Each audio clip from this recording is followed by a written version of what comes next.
biggest difference in this offense, and what I've seen, even with Jimmy, you got to be able to hit a deep ball every now and then. You just have to in the NFL. You have to have the threat of it. You have to be able to threaten the defense and take the top off the defense.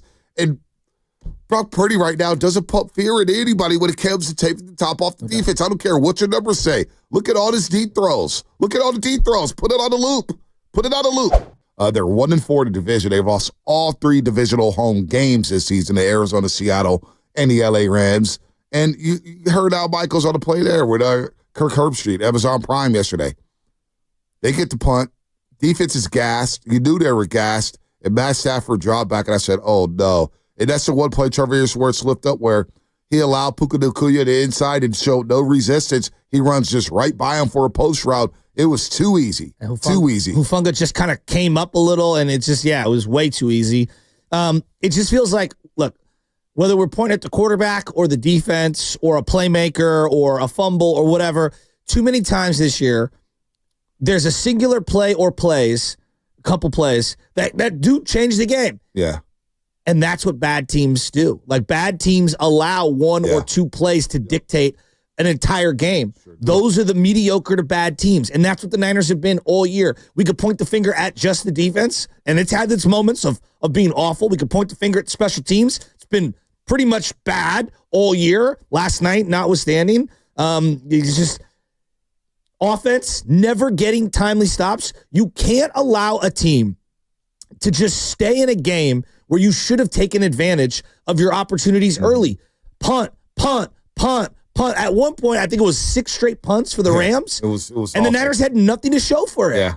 And so, like, we talk about complementary football the year prior. Man, they played really complementary football.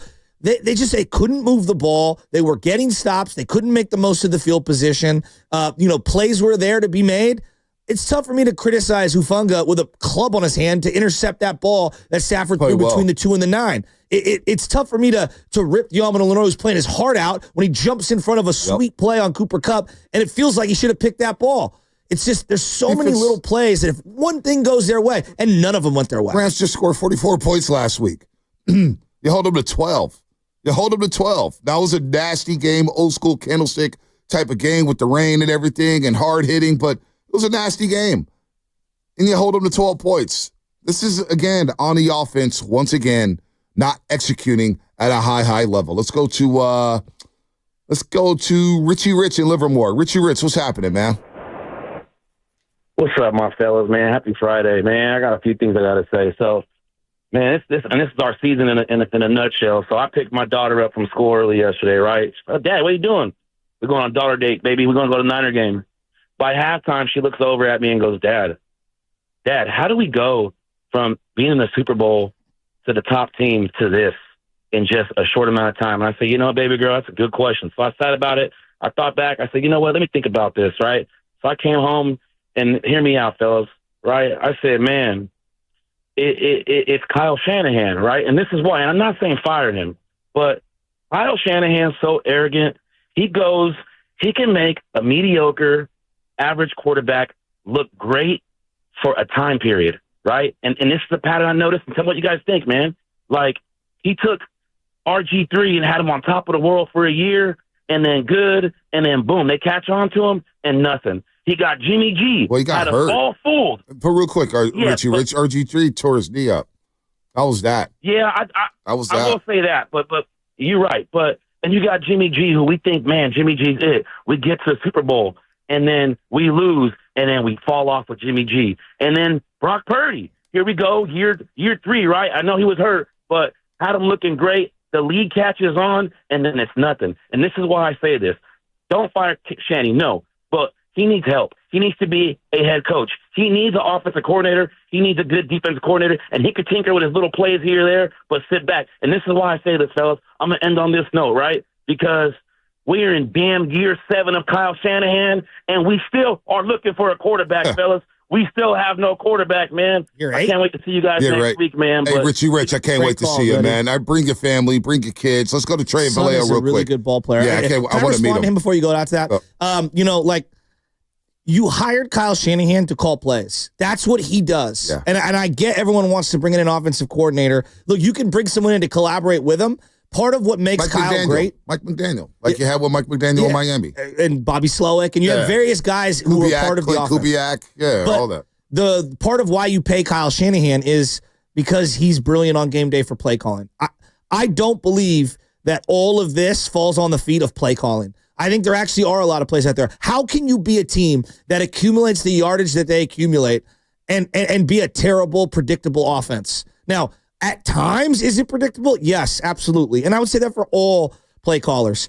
But also, there is a lot of yardage out there, and there was just missed opportunities. And going back to your guys got to make plays, like when you underthrow a guy that it should be 6, that's the difference in a game. When, like, for example, yesterday with the Stafford play, the 51-yarder, if he underthrows that even a little, that's a huge momentum play off the board.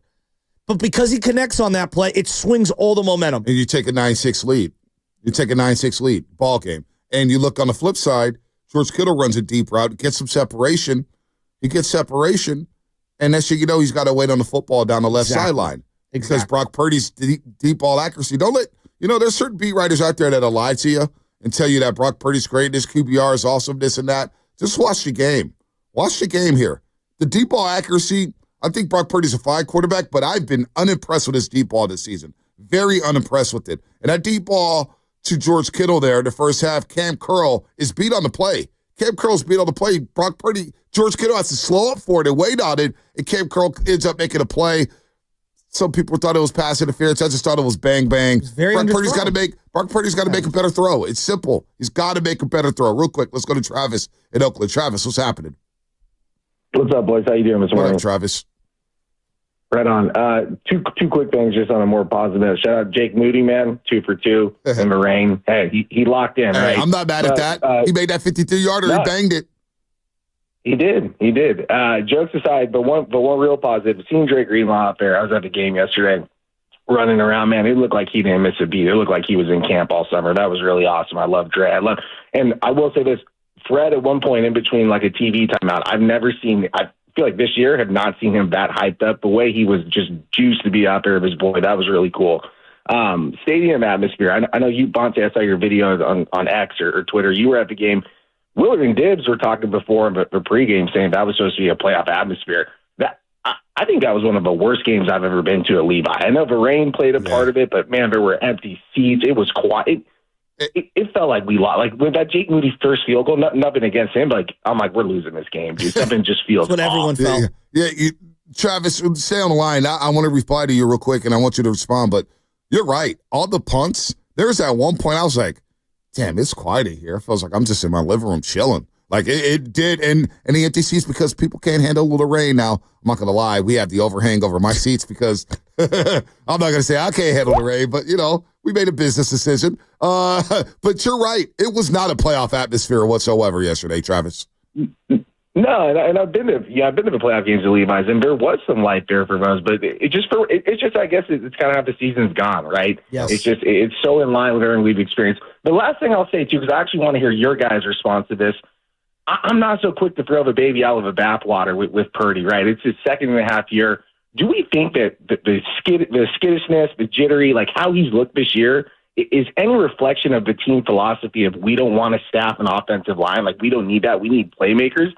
Like, I want Shannon to say, I'm very upset with him. What I think needs to change is that attitude and that we can compete with just a patchwork offensive line. Yeah. Like, Purdy has not had he's ran more than he ever has this year. He's been flush. He's been hit. He's obviously banged up, and that's a result of putting Jake Brindle and McKibbitz and the left guard revolving door out there. So right. That's all, guys. Have a great weekend. Thanks for taking the call, boys. Great call, Travis. I'm telling you, Shasky, as bad as Brock Purdy played yesterday, the offensive line may have been worse. There was not a lot of running room. Now the Rams slammed the run game, just like the NFC Championship game where they had 9 in the box with Eric Weddle basically playing linebacker in that game, and they slammed the run. You're not going to run the football on us, and we're going to dare your quarterback to make throws over the top. Well, the quarterback wasn't able to make throws over the top, but also when it came to the pass game, the pocket collapsed over and over and over and over and over again. And I have to say to myself, all right, without Trent, that was the one game where you missed Trent Williams. You definitely missed Trent last night. But we've got to invest in this offensive line. We got to get a new center. You need a new right tackle. The pocket was just collapsing left and right. Brock Purdy got hurt 14 times. nowhere to throw, nowhere to step up in the pocket. Well, he climbed on a couple plays, and then he was doing jump throws. There's another element of this, for example, Kyler Murray. They're like, well, why does he like shotgun so much? Because he can't see over the line, and he needs the depth to be able to see guys open. And there is a real element of Brock Purdy, when that pocket gets collapsed, he really struggles to see over the line. He jumped through 3 times yesterday. Yeah, I know. Like Jeff Garcia. It was so bad. And that's how he got hurt the week prior. Yeah, he was trying to step up in that pocket. There was nowhere to step up. So, yeah, he was jumping around. It was a little weird mannerisms. Yeah, but Tom Brady's addressed this. Like, part of what being a 6'4", 6'5" guy is even as things are collapsing on you, you could still stand tall and see everyone and deliver the ball. It's very difficult when you're 6', 6'1". So what do you do? So what do you do? Are we quarterback shopping or what? Well, this is the conundrum with Purdy. And I think, to me, it's nuanced. No one says he sucks and you can't win anything with him. What we're saying is like, what's the value? What's the price point, right? There's top of the market, and then to me, there's like, I call the Geno Baker zone in terms of finances. Just because the next guy in line thinks that he's top of the market doesn't mean I have to pay him, number one. And number two, like, what does he demand? He's still under contract for 1 more year. Is he going to play hardball? Okay, if he plays hardball, well, then I do what they did with Lamar. It's like, all right, you think you can go get that somewhere else? Go shop yourself. We'll either match it or we'll trade you. Because, like, to me, price point matters on this one. And what Baltimore did with Lamar Jackson with an MVP under his belt, where the whole thing was built around him, is the exact same way I would operate with Brock Purdy. I'm in no rush to get rid of him. I'm in no rush to pay him. I'm just going to play this thing out, and I'm going to see what my options are. My thing is, can you upgrade from him? With Sam Darnold, and I'm dead serious, would Sam Darnold be an upgrade for Brock Purdy? Wouldn't you agree that before we even entertain those thoughts, we have to kind of see how the season plays out for Minnesota and see what they end up doing with him? Like, I'm already out on Kirk Cousins. I don't want him. I don't want Aaron Rodgers. I don't want to go the old guy route. No, they're done.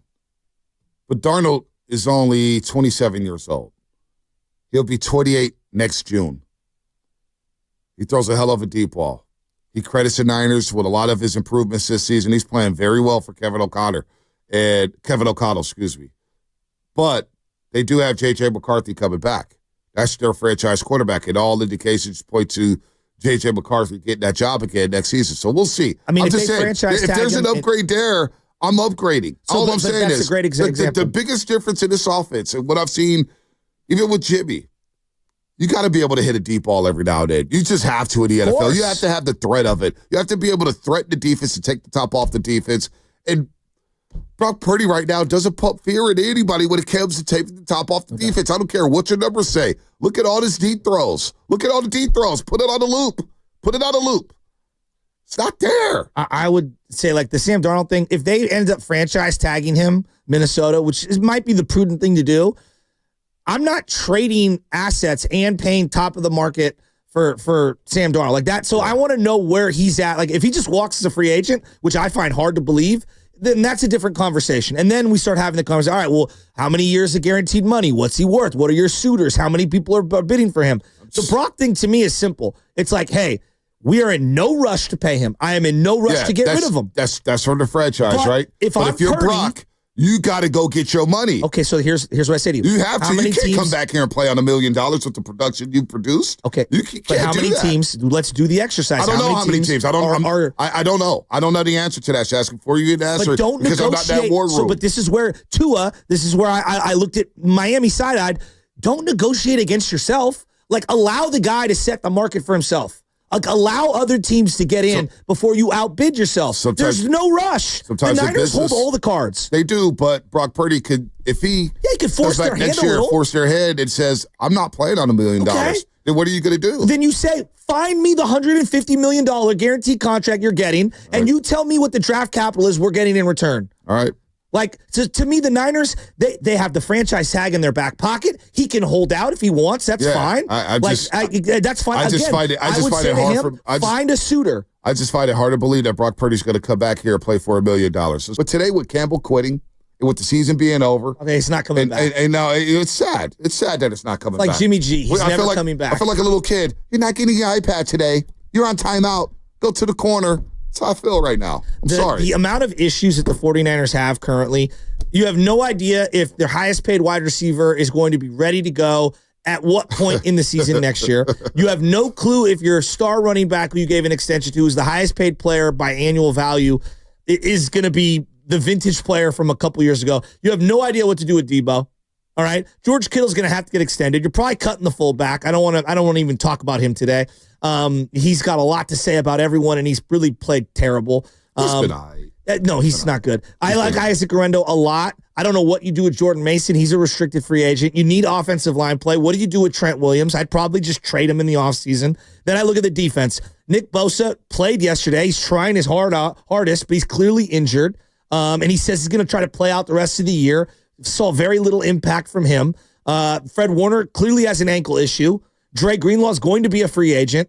What do you do with this secondary? Talanoa Hufanga is going to be like, I have so many questions. Well, and I haven't even brought up the quarterback. But that's what happens in losing seasons. When you have losing seasons, there's a lot of questions that you have to answer. You know, the Raiders are going through it. The New York Giants are going through it.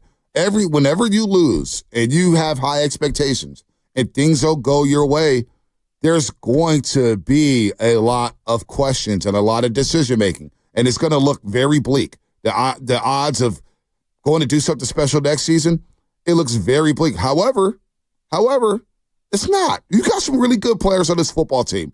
Like Isaac Guerrero's a player. Okay, moving in 2025, Isaac Guerrero's not bad. Christian McCaffrey hopefully comes back at 100%. I know he's in the state. Dre Greenlaw, seeing him yesterday, made me feel good about myself. Maybe feel good about the Niners. Fred Warner's going to be back. Bosa's going to be back. You know, Hufanga, we'll see about him. But when you have losing seasons, there's going to be a lot of questions. But I just want to say it's not all doom and gloom moving forward. You have some premium players that you could rebuild and retool with this team. Yeah, but this season has been one of, I don't know, 2014 was just such a unique season, and to lose the way you did to Seattle the year prior and then to back it up and start the year off great and then just completely cave in a weird way, I feel like this might be as or more disappointing this year than even 2014. Yes, that was it is. so bad, and this one feels just as bad. There's been some definitely frustrating seasons. Let's go to me, it's the offseason, B. Well, everything that happened in the offseason is like rolled into this year, and it makes me saltier. Yeah. Running back had to get extended. Wide receiver wanted to get traded and this and that. And now then he got paid and then didn't look good early and then got hurt. Like, I can't control the hurt, but the Trent Williams, I got to get paid. Monster money. Came in, was And then now he's hurt. Obviously, he's having some tragic stuff. But what were you going to do? Not extend? What if Christian McCaffrey, you're not going to extend him? No, I'm just saying, like, every person that had their hand out had a very bad year. No, they did. It's been a bad year. Every single guy. It's been a bad year. And it's hard to unsee that. It's been a bad year. Niner fans we're ticked. Well, Juwan Jennings, the one guy, Juwan Jennings, he signed an extension. He's been good. No doubt. He's been good. He's been solid. He's been trying his heart out. I thought yesterday was one of his poorest games because he dropped some easy passes. He's been good. Got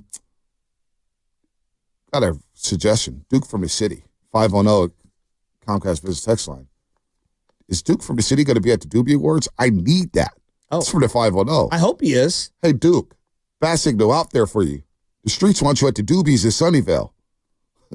He's got to be there. He's going for the three-peat for Freestyle of the Year. He's going for the three-peat? Oh, my gosh, that's crazy. I'm going to get back to the Lions. We got a lot of calls here. We haven't even talked about the defensive coordinator. I mean, well, the defense played, they gave up 12 points. But yeah, but that doesn't overshadow the whole year. Where's that been? Is it as simple as Dre Greenlaw coming back? I don't want to bring up Sorensen today. No, but I'm asking you. I hear you. Is it as simple as Dre came back, Bosa came back, and boy, they looked amazing? I don't know. I've said that the personnel is not as good as last year. No, because on the final play where they get the first down, that basically sealed the game, throwing the pass to the tight end. I watched him. Cooper cut motions over from right to left, and Hufanga and everybody scrambling. Hey, go check, and you leave the guy wide open, uncovered. So you weren't lined up right. That's a miscommunication that I've seen way too many times this season. Mr. D in the city. Mr. D, what's happening? Hey guys, listen. I got a couple things I got to say, and the first thing I got to say is that I think Shanahan has lost some of the locker room. Maybe not all the locker room, but he's lost some of the locker room. That's the only way you get things that happen like DeAndre Campbell. What is it going to take? A Spreewell thing? I mean, listen, he lost some folks. And now I'm saying that, all right, how much time was left when he threw that ball? When I mean, there was 5 minutes left. Do we want to really give the ball back to L.A. with time to score? Well, it's just a bad decision by Brock Purdy. Shanahan didn't throw that pass, Mr. D. I love you, Mr. D, but Shanahan didn't throw that pass.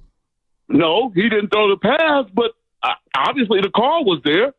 I mean, and the run game wasn't really running. You weren't churning out yards. You had a couple plays here and there. It was a nice little throw on second down. Purdy missed it, and Purdy missed back-to-back throws, Mr. D. Those were good play calls. They missed back-to-back throws. Yeah, he missed them, and so I think there's something wrong with that shoulder. So you can't let him throw passes like that. They needed to dink and dunk and work their way down the field. They had time. Yeah. And it's just he missed the check down. He missed it. He flat out missed the check down last night. He missed the check down on a Jawan Jennings throw. But Mr. D, to your point about losing the locker room, I think George Kittle, Tarvarius Ward, Fred Warner not wanting to speak about it. I don't think he's lost the locker room. If anything, I think the locker room is galvanized. Yeah, I think it's galvanized. I think that locker room. One thing, Shanahan, we keep saying that he's losing the locker room. I don't agree with that. They ride with Shanahan. You got to understand, this team rides with Kyle Shanahan. Kittle, Deebo, Brock, Warder, Greenlaw, they ride, just listen to the quotes, listen to Ward. I mean, he's a professional. He's been playing for a long time. I mean, if he didn't want to play, he shouldn't have dressed out. They could have told him that before the game. So I feel like there was some sucker shit that he did. Definitely hurt the team because, D went down and we needed a linebacker, and I think Flan was named up too. So for him to do that, that's some sucker stuff to me, in my opinion. It's probably going to get cut soon, so, it is what it is with that.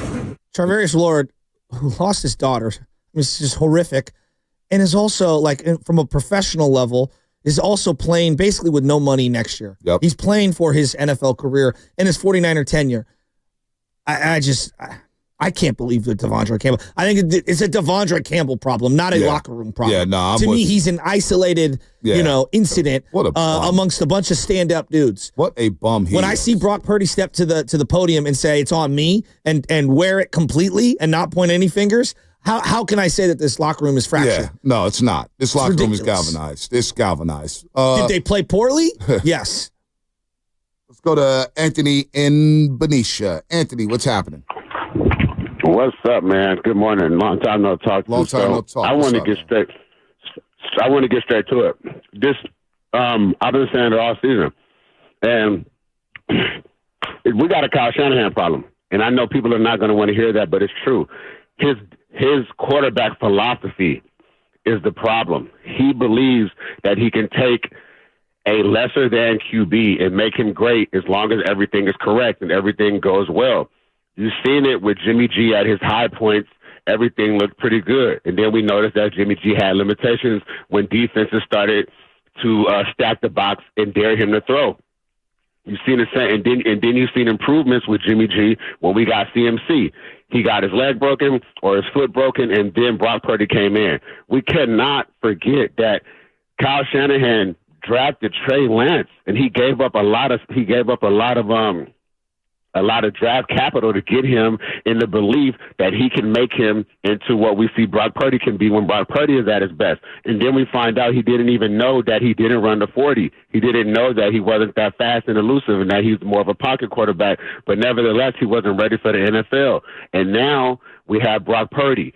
When things are right and all things are lined up and the timing is correct, Brock Purdy looks elite. And we know he can do some things elite, but that's his processing, right? But the physical tools, he does lack some of those. And when you need him to do things in big moments, other quarterbacks outperform him. I understand that there are other things that went awry this season, but it always comes back to Kyle Shanahan. We got rid of Steve Wilkes, and you see our defense sucks.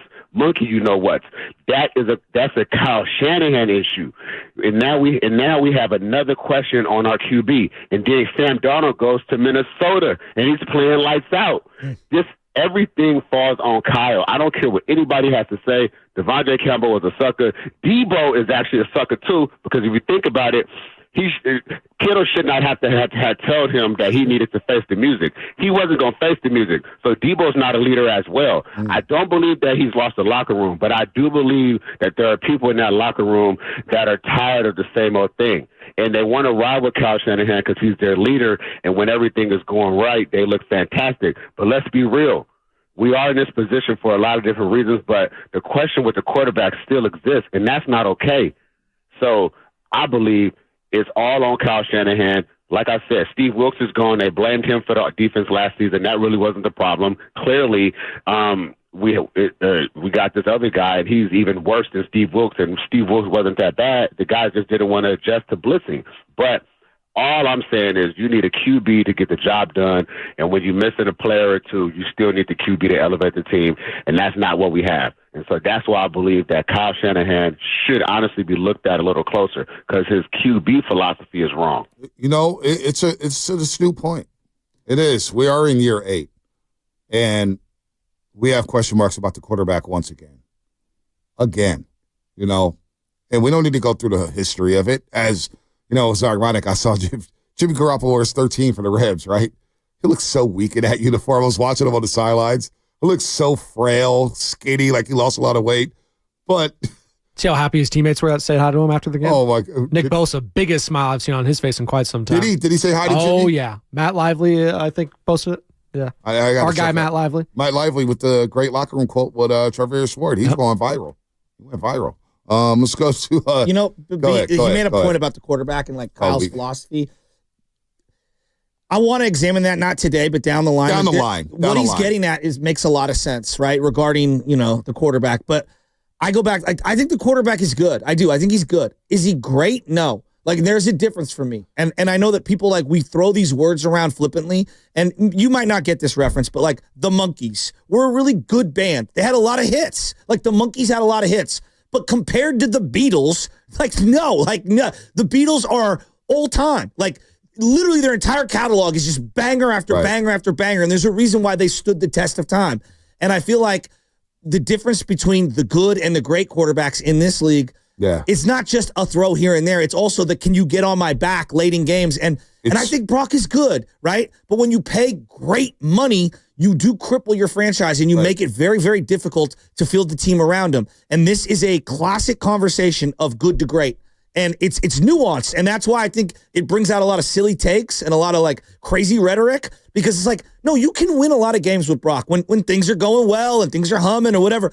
But the truly all-time great and the great quarterbacks in the league put you on their back and make wow plays multiple times a half. You know what, though? I don't want to act like he hasn't done that before. He has made a throw. He has made plays.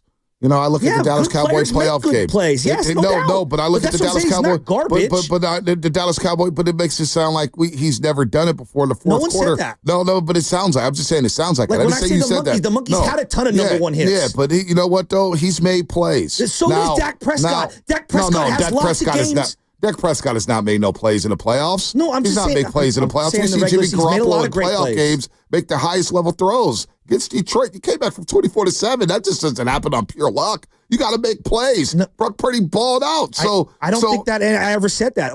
He's a good player. You can make a lot of plays around him. But when you're talking about top market money, that's that's a different cut. I don't think you or I were very. When Jed York said what he said about resetting the quarterback market, I said in real time, I said, whoa. And I got dogged. I got dragged in the mud for even questioning that. So, you know what? I'm a reserve judgment on that. But the philosophy with Kyle Shanahan at quarterback, we have a lot of questions. From day one on when he did select Deshaun Watson and Patrick Mahomes, I had questions about that. I always think like this. With your franchise, right? You're starting the expansion draft.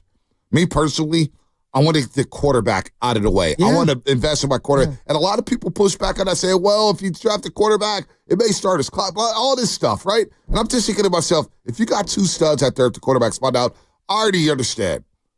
I already understand where Deshaun Watson is now.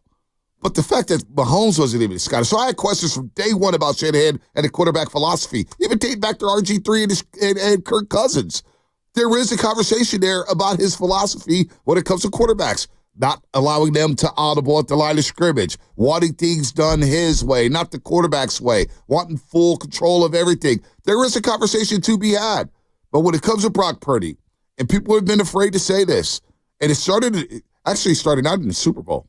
It started the Baltimore Ravens game. Yeah. And it actually started the week before that when Baldy, Spadotti was in for you, and Spadotti asked him about, Brock Purdy MVP. Baldy shut us down. Was like, well, let me see the Baltimore game first. And I was like, wait a minute, Baldy, you've been the biggest advocate for Brock because I need to see the Baltimore game first. And what I saw in the Baltimore game was like, oh my God. Oh my God, oh my God, oh my God, oh my God, oh my God. Well, I'm glad you bring up Lamar because he's a great example. He's spectacular in the regular season and he doesn't do a lot in the postseason. And so, but again, I determine him, and people could disagree, but I see him as one of those guys, get on my back, regardless of who the playmakers are, and we're I will carry us to victory. And I know he hasn't done that necessarily in the playoffs, but there are a lot of really good high-level players. Jared Goff's a really good high-level player. Can you get on Jared Goff's back, though, and win a game? No, I don't. Yeah, see, I agree with that. I'm not a believer. I agree with that. Yeah, I agree with that. But Bonte, that doesn't mean that I don't think I can win 12 games a year with the right setting. Yeah, no doubt. And I think Purdy can win. And I think Purdy can win you a Super Bowl. I do. Yeah, I just think it's really hard. But, to pull a Nick Foles off is really hard. But when you think about the Super Bowl and what happened in the Super Bowl, lack of execution from everything. Now, he threw right into a blitz on the 3rd and 5, and Moody makes a field goal. That's a bad play. But you think about the Super Bowl play with Brandon Ayuk running wide open. Your right guard doesn't make a block. It can happen just like that. Christian McCaffrey fumbling on the first possession when you're going right down the field to take a 7-0 lead. You get a 1st and 10 at the 44 right after halftime, and you get called for holding right away. Players have to execute as well. So we've seen Brock Purdy help the team go to an NFC championship. We've seen him go to a Super Bowl. So I think if you tinker around him, you'll have a very good quarterback, and you'll see some of the production you saw last season. But when things aren't working, there's only about 3 or 4 quarterbacks in this league that if things are not working, they can still make a play. That's Burrow. That's Allen. Yeah. That's Mahomes. Who else? Lamar. Four. But Lamar Jackson. People will push back on Lamar and whatever. That's fine. And we will see if Herbert is one of those guys eventually. We will see. Right. But I keep coming back to price point matters for me. Everybody think like you said, I brought up Dak. You just lost your mind on Dak. Well, I didn't lose my mind on Dak. $20 million a year. We would view Dak differently. No, but we stopped viewing him differently. We all said with Dak because he doesn't make plays in the biggest games. $60 million a year. No, not my philosophy. Before he was making $60 million a year, wasn't making plays in the biggest games. And I'm thinking to myself, boy, Dak, I don't know if he's ready for that type of money.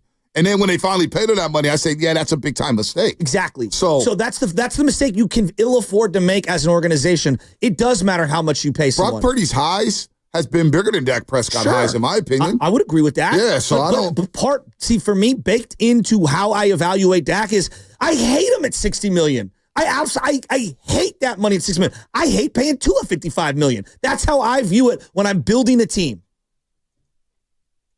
That's the price of the market. That's the market price. But, if you don't pay these guys, like you see Miami without Tua Tagovailoa, they could not function as a team. Compared with a backup. But if I asked them that same question, all right, Tua at $55 million, or in your hypothetical, Sam Darnold at $28 million. Yeah, but these quarterbacks don't grow on trees. You know what I'm saying? Everybody's looking for a quarterback. So the market is what the market says it is. I don't think Brock's market is $60 million. No, I don't think so either. Paying him that. The Niners may think that.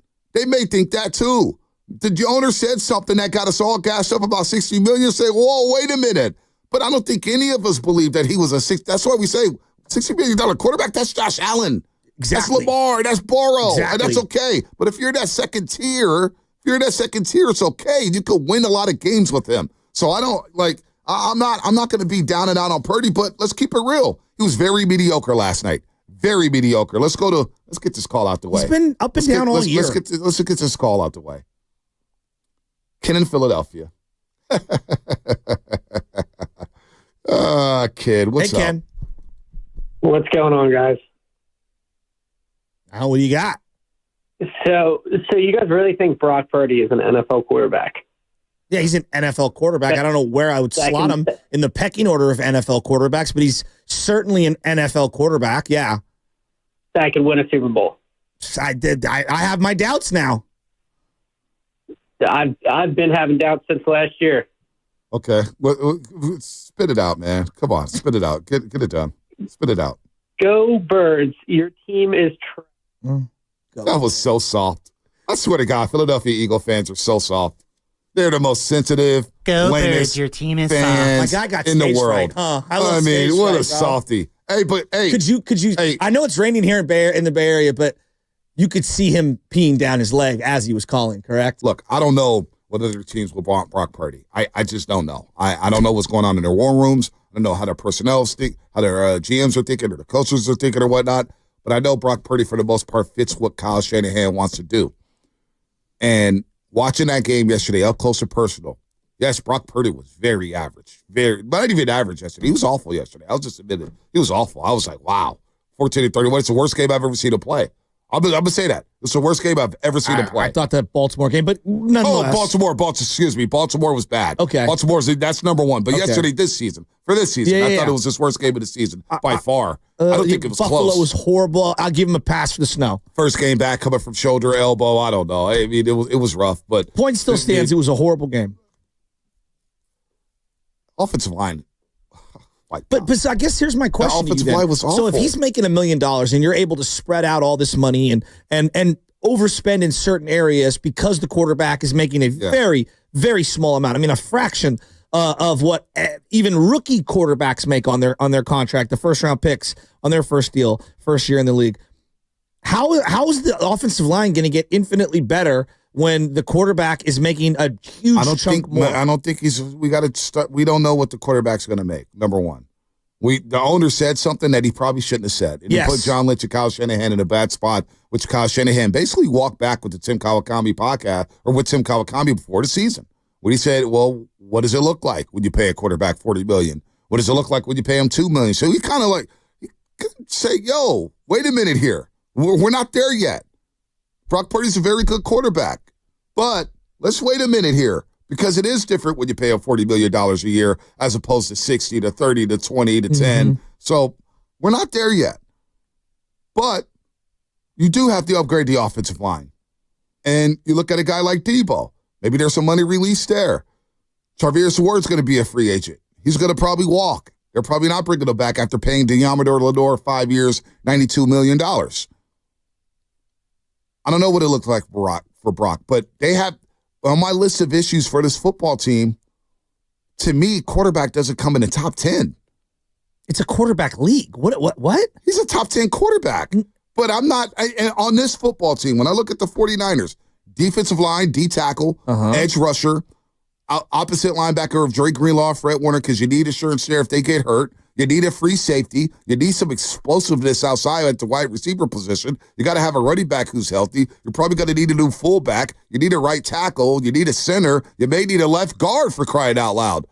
On my list of issues, I don't think Brock Purdy's, when it comes to the first 10 issues on this football team, I don't think Brock Purdy's an issue. I think quarterback is always the most important player on the team. I'm not saying it's not the most important player on the team. Brock Purdy's fine. But if I could upgrade these other positions, my team's rolling again, and I'm at the top of the NFC. Can you? I think that's what they're gonna explore. Like, can they upgrade or at least alter some of the money there? Is Kirk Cousins an upgrade? I don't think so. Is Aaron Rodgers an upgrade? I don't think so. I don't want Aaron Rodgers. Is Russell Wilson an upgrade? I don't know what they have in their head. I'm just asking. Because these are the names that's going to be available. No doubt. And Sam Darnold. Is he going to be? Didn't Stafford sign some money? Here's the thing, though. Stafford signed some money, right? I don't know. Here's the other thing. Like they're just in no hurry to pay him. Like, yes, he could hold out conceivably. Play that game. Like, go ahead and play that game. You want to play that game after what happened this year? With Ayuk and Trent Williamson, played that game with Brandon Ayuk, and it killed the season. But where's he? It literally killed the season. Where's he going to go? Brock Purdy. I told you, I don't know what other teams are thinking. I don't know where he's going to go. I don't know how this league works. I didn't think Russell Wilson was going to. I didn't think Denver had a way of getting rid of Russell Wilson, and they did. Yeah. And they did. And I think they've upgraded with a first-round quarterback, Bo Nix, who no one saw coming. I didn't think Kirk Cousins was going to get the money he received in the offseason, and he did. So Matt Stafford has 2 years remaining on this contract after this season, but they do have an out that the Rams could exercise and just move off of him. Interesting. And they're probably not going to do that. Probably not. I wouldn't. Probably I not. wouldn't if I was them. But like my point stands at this. I don't know how they have the franchise tag in their back pocket. He is under contract for one more year, and if he wants, again, I don't want to go this route. This isn't my preference, but if he wants to play hardball and just not show up for anything, then I would just turn to him and I'd say, all right, you go look around the league and you tell me who's trading for you, draft capital, and giving you the amount of money that is so over and above what we were willing to offer you. Like, I think I would let the market dictate this. All right. You're in no hurry. All right, but it's a dangerous game to play. You played that game with Brandon Ayuk, and look what's transpired. Look how that worked out for the 49ers. There's no doubt it's a dangerous game. Trent Williams held out. Look how that worked out. I don't want to go. It's a death sentence. Do you really want to go through this 2 years in a row? If Brock Purdy says, "Oh, you don't want to pay me more than," because Brock Purdy cannot come back and play on $1 million because of what the film is starting to say, and maybe decrease value. Commercials. I don't care. He's got to get a contract. Chase is playing on his contract right now, having a banner year. This is his career. He's got to cash in. I'm tired. He's got to cash in. Well, he's got to do it. This is how big business works. This is how big business works, Chasky. I'm done with it. If you were in the same position, you do the same damn thing. I got to get mine. I put up MVP numbers one year, and now I'm coming back, and Deebo's not running routes correctly. He can't get separation. I got a rookie who got shot. He can't get off press man right now. Ayuk is hurt. What am I doing here? That's his argument. That's what his agent's going to present to the 49ers. And I would turn to him and I would say, find me the location in the league who's trading for you and giving you top dollar. You don't think there's one team that would say, we'll take Brock Purdy? I've done the evaluations. We went through every single team. I did this internally. I did this with Spadoni. We did the exercise. It's not a long list. It's maybe a team or two. Maybe now. Maybe right now it is. Things change. Things change in a hurry in this league. Things change in a hurry. I mean, a year ago, if we had suggested the Niners might be in play for Sam Darnold as their starter and Brock could be on the way out, it would have sounded insane. And yet, when you present that this morning, I'm like, you might not be like that far off. You might not be. I didn't see Sam Darnold playing like this. He's played amazing. I also didn't see Purdy playing like this. Let's go to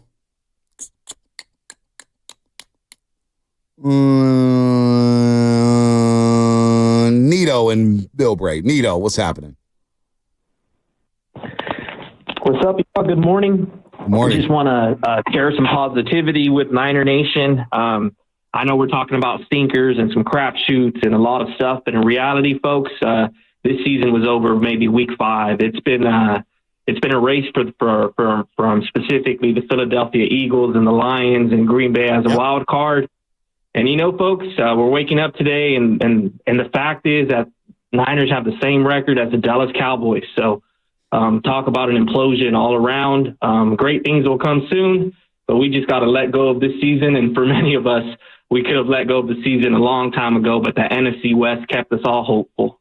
Y'all have a great holiday and a great New Year's Eve. Cowboys 5-8 right now playing Carolina, so. And what are the Niners, 6-8? Yeah, they would have to win. Well, the way I view it is like they're both not going to the playoffs. Inching closer to a 4th place schedule. They're inching closer to a top 10 pick. Like, there are consequences that actually might benefit them next year losing out here. Although I want to see them play out the strings and I want individuals to play well, there is a silver lining. Spadoni, will Raider fans take Brock Purdy? Last year they would have. Right now, I think they'd rather have Cam Ward or Shedeur Sanders. Got a top pick, right? And the division really matters because you have Mahomes, you have outdoors in Denver. Yes, you have Justin Herbert, and now Bo Nix, who, you know what? I'll give him his credit. He's played a lot better than I thought he was going to be. So, yeah, you right now are easily the worst quarterback in the division. Sean Payton literally did what Kyle was trying to do. And I'm going to find a young, cheap quarterback in the first round. I'm going to move off of someone who I don't think is that good. And they've squeezed the lemon, and he's been way better than I anticipated. Could Jameis Winston be available? I love it. I mean, what? Jameis. You mean what? I mean, look, what are you going to say about Jameis? As a competition? As a backup? Like, if we're going to bring up, like, I'm open to anything at this point. Who am I to scoff at suggestions at quarterback? Oh, my gosh. Jameis Winston, Mr. Pick Six? Oh, he would drive Shanahan insane. He would drive you insane. Like, come on. Would. And I'm a Florida State guy. I love Jameis, but he's a gunslinger. As I watch Hard Knocks AFC North, and Tomlin, after Jameis Winston threw his second pick and overthrew somebody in the seam, Tomlin's walking down the sideline, gunslinger. Yeah, that's what Shanahan would want. Allen. That's not saying much. Everyone, Brandon Allen can win your game. No, not everyone said that. There was a couple people who said that who sound like fools. Not everybody said Brandon Allen was good. He knows the system. He backed up Burrow. Well, that's Mark Willard. Just say his name. That was Mark Willard. No, he was not the only one. John Lund, Greg Papa. Like, let's call it. Let's start naming names in. There we go. Those are the names. Name his names. Those are the names. I'm not ready to answer that question. And they could shoot back at us and play the Trey Lance video and say, yeah, I don't care either. Let's go to touchdown, Joe Shasky. Yeah, not scoring much this year. Dave and Fresno. What's happening? Settling for 3. Yeah, hey, Dante, I heard your little rant after the game. You said, let's not sugarcoat things. So I'm following your lead, bro. Like, we don't need to sugarcoat Brock, and this call, my call is not to pin everything on Brock, but he's a big part of it. Like Shasky said, it's the QB. It's the most important position, and I think people are a little hesitant because, he's like a Rudy story. He was mad as hell yesterday. Real quick, Dave, I'm going to let you continue. Yeah. But can we I mean, honestly, Brock was very mid last night. Now, I never wanted to pay him $60 million. I don't even know where the damn thing number came from because Jake York said reset the market. Never wanted to pay him. But don't we realize, more so as we watch football, as we get older and older and older, that you need things to function around you. And there's only 4 quarterbacks in this league that can function when things go awry. Everybody else, they need the perfect system. They need offensive linemen to block. They need a good running game. They need wide receivers to get separation.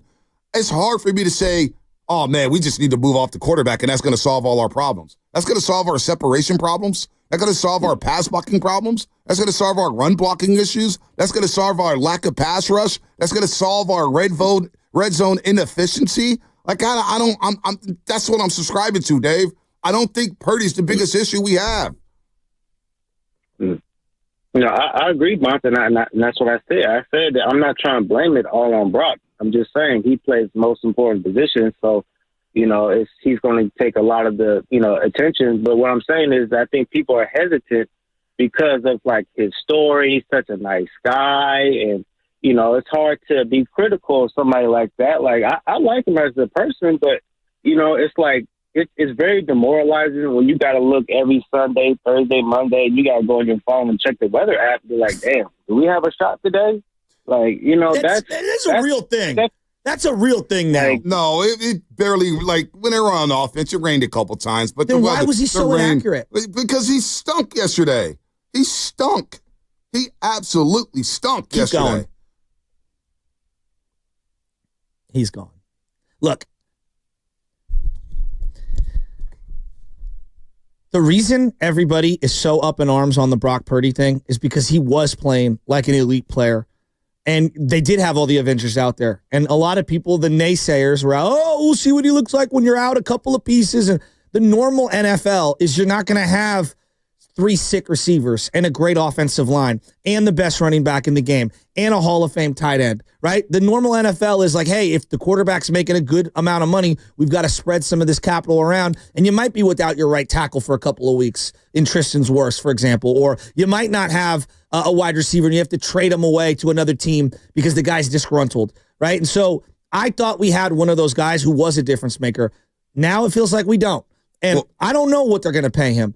But at some point, just because the Jacksonville Jaguars gave Trevor Lawrence $60 million, and just because the Miami Dolphins gave Tua $55 million, doesn't mean that I have to.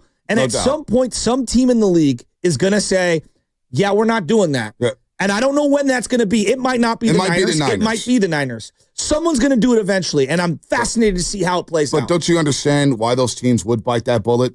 Because there's not a lot of quarterback talent out there. Franchise both of them. Right. Well, they should have. They should have, Yes, but they didn't. That's but they the didn't. whole argument. But in that argument, but then you're paying them $50+ million and you're still searching for a quarterback afterwards. And you just saw with Tua this year. That team could not. That was the worst. May have been the worst team in the league without Tua Tagovailoa. He would have still played quarterback for you this year. He would have still been under contract for next year. No doubt. And you would have had two franchise tags back to back. If he puts together 3 healthy, great seasons, dude, I would have the checkbook, and if I was Miami, I'd have it open for him. Part of the financial advantage you have in the NFL is the franchise tag. But you also played a dangerous game where that player saying, you know what? Yeah, we're not going to play on that franchise tag. Travis Ward's playing with no extra money. But this is a quarterback. Quarterback's different than cornerback. Quarterback's different than cornerback.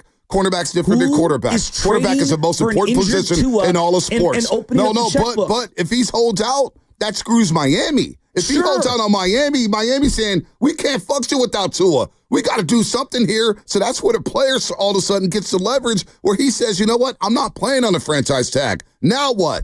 And then Miami says, okay, we'll come through the season. You don't play on the franchise tag. And then what? We saw what happened without Tua. That's all I'm saying, Baltimore showed us how to do it. Go test the market. Look around. If you don't think you can get what you can get, here's the amount of money we're comfortable paying you. This is the price point in terms of a trade. But don't you test the market. Don't you think also Baltimore looked? Because they thought, nobody's going to want Lamar. And everybody, all these dumbass teams put out social media posts, yeah, we're not in on Lamar.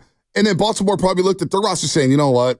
We need to just bite the bullet and get this guy the money. We need to get this guy money. And he rewarded them with an MVP type season. Yeah, so that's all I'm saying. That's the way to do business. So if you want to do that, do it.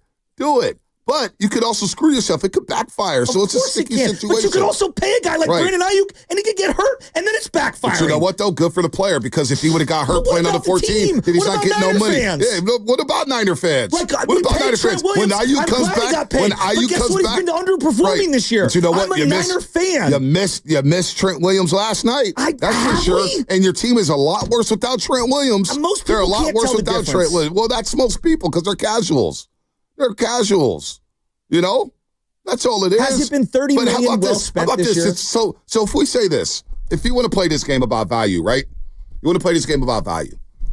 That's the position. Hold on. Let me finish for a second. Damn it. If we're talking about value and whether or not a quarterback is worth $60 million a year, aren't you getting your money's worth for Brock Purdy? You only paid him $1 million. Aren't you getting your money's worth right now for him? Yes. He's one of the best bargains in the sport. Right. Is he a top 10 quarterback, top 12 quarterback? No, he has not played like it this year. He's not a top 12 quarterback? You just said he was the worst quarterback in the NFC But he's West. a top 12 quarterback? He's playing like it right now. I said, as we go into mid-December. Right now it's value. But we're not talking about just right now. We're also he's talking worth about $1 million. So why are we... If we're going to gauge people on value and whether or not they're worth $50 or $60 million, then I look at the quarterback saying, we got an NFL quarterback making $1 million. Thank God we're playing in big games. That's been baked into why we've been in love with him for 3 years. Like, part of why Deebo is such a frustrating person, because he's making 27. And he's playing like a guy making 700.